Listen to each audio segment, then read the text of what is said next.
Hello అండి, అందరికీ నమస్కారం. నేను మీ కట్ట కార్తీక్. బంగ్లాదేశ్లో పరిస్థితులు రోజు రోజుకి దిగజారిపోతున్నాయి. గత వారం రోజుల క్రితం దీపు చంద్రదాస్ అనేటువంటి ఒక హిందువుని ఏ రకంగా చంపారనే వార్తలు మనం మాట్లాడుకున్నాం. ఇప్పుడు లేటెస్ట్గా మరొక హిందువుని, అతని పేరు అమృత్ మండల్, 29 సంవత్సరాలట. అతన్ని కూడా నిన్న కొంతమంది తీవ్రంగా దాడి చేసి చంపేశారు. ఎవరు చంపేస్తున్నారు అనేది ఆరా తీసినప్పుడు బంగ్లాదేశ్లో ఉన్నటువంటి అతివాద శక్తులు, ఈ అతివాద శక్తులు వెనకాల ఉన్నది మోస్ట్లీ ఒక అనుమానం మేరకు పాకిస్తాన్ అతివాద శక్తులు. ఒకప్పుడు బంగ్లాదేశ్ పాకిస్తాన్కి విడిపోయింది. అప్పుడు భారతదేశం సపోర్ట్ తీసుకుంది బంగ్లాదేశ్. అప్పటి నుంచి పాకిస్తాన్కి బంగ్లాదేశ్ మీద విపరీతమైన కోపం ఉంది.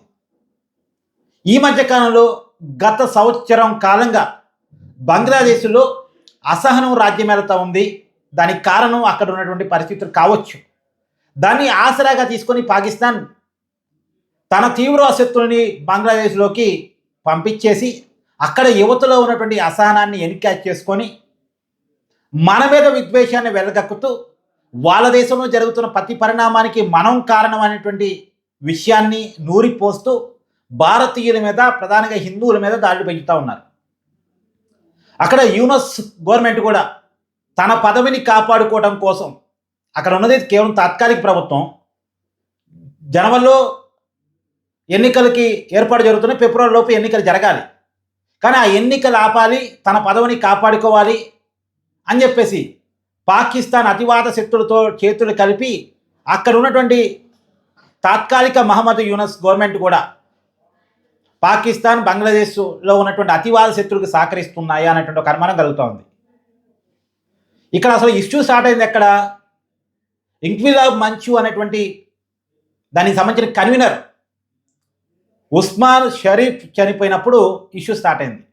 అతను ఎవరు చంపుంటారు? అతను చంపాల్సిన అవసరం ఎవరికి ఉంటుంది?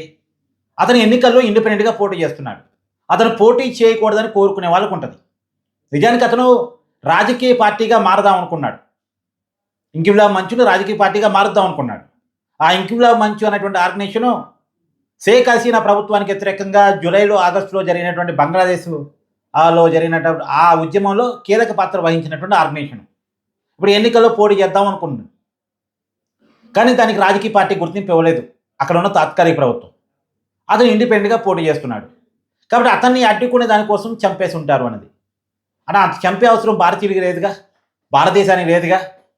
ఉంటే గింటే మహమ్మద్ యూనస్కు ఉండాలి, లేదా పాకిస్తాన్ అతివాద శక్తులకు ఉండాలి. ఇప్పుడు బంగ్లాదేశీయులకు కోపం రావాల్సింది అక్కడ ఉన్న ప్రభుత్వం మీద రావాలి, లేదంటే పాకిస్తాన్ మీద రావాలి. కానీ మన మీద నూరిపోస్తూ, మన మీద ప్రతి నేరాన్ని నెట్టేస్తూ హిందువుల మీద, హిందూ దేవాలయాల మీద, భారతీయుల మీద తీవ్రమైన దాడి చేస్తున్నారు. ఏదో దీని వెనకాల పెద్ద ఫండింగ్ ఉండి ఉండొచ్చు. భారతదేశం చుట్టుపక్కల అల్లరి క్రియేట్ చేయాలి అనేటువంటిది. ఇంకొక ప్లాన్ కూడా, బంగ్లాదేశ్లో హిందువుల మీద దాడి జరిగిందనుకోండి, ఆ కోపంతో ఇక్కడున్న హిందువులు ఏమైనా రెచ్చిపోయి ఇక్కడున్న ముస్లింల మీద దాడి చేస్తే, చూసారా భారతదేశంలో ముస్లిం మీద దాడి జరుగుతుందని దాన్ని బూచిగా చూపించి పాకిస్తాన్ తన వెనక్కి ముస్లిం కంట్రీస్ని లాక్కునే ప్రయత్నం ఏమైనా చేస్తుందా?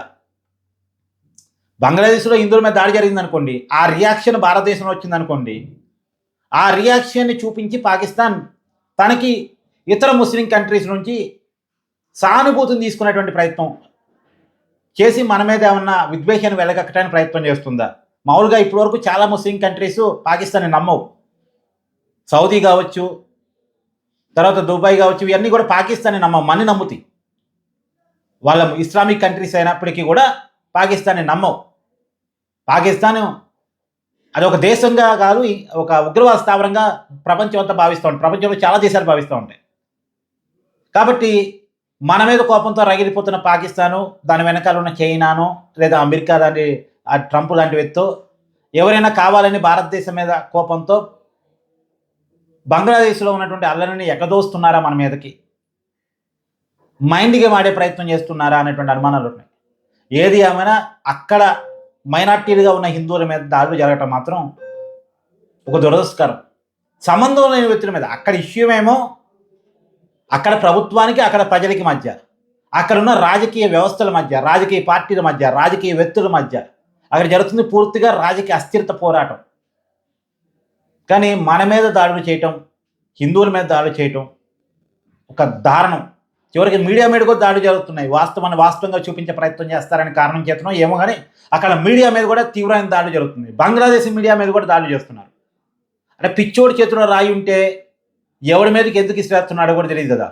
అలాంటి పరిస్థితిలో ఇప్పుడు బంగ్లాదేశ్ తయారైంది. ఏదైనా ఆ పరిస్థితుల్ని చక్కదిద్దాల్సిన ప్రయత్నం ఇతర దేశాల వైపు నుంచి కూడా జరగాలి. మనం కథ చేసుకోవడానికేమో మన మీద విద్వేషంతో అక్కడ జనాన్ని తయారు చేస్తున్నారు కాబట్టి మనం దూరటానికి సిద్ధపడట్లేదు. కానీ ఏదైనా బంగ్లాదేశ్లో ఉన్నటువంటి పరిస్థితుల్ని చక్కదిద్దాల్సిన అవసరం అయితే ఉంది. మీ అభిప్రాయాన్ని కామెంట్ రూపంలో తెలియజేయండి.